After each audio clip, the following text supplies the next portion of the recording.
Hello everyone शांति पाठशाला को आपण मानंकु स्वागत। आजिकार विषय वस्तुटी हेउछि गोटिए दरखास्त। तुम अंचल रे बारंबार विद्युत काट हेतु ताहार प्रतिकार पाई विभागीय कर्तृपक्षंकु आवेदन पत्र।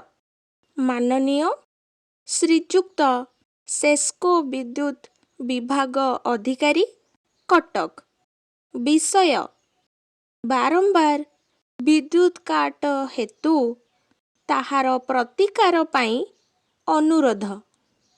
महाशय, निवेदनर अभिप्राय एही कि जे आमे कंदरपुर ग्रामर अधिवासी दीर्घ दिन हेला एही अंचल रे अनियमित ओ घन घन बिजुली काटर असुविधा भोग करुछु, जहा द्वारा सर्वसाधारण चलनी विपर्यस्त होई पड़ुछि।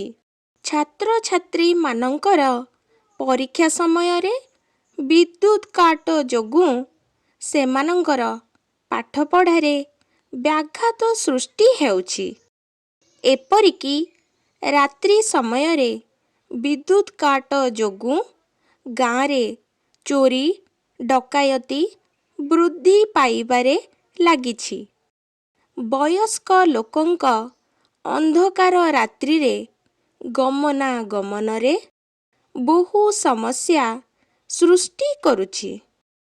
एही संपर्क रे आंचलिक विभागीय अधिकारींक निकटरे बारंबार अभियोग कले मध्य कौनसी सुफल मिलु नाही।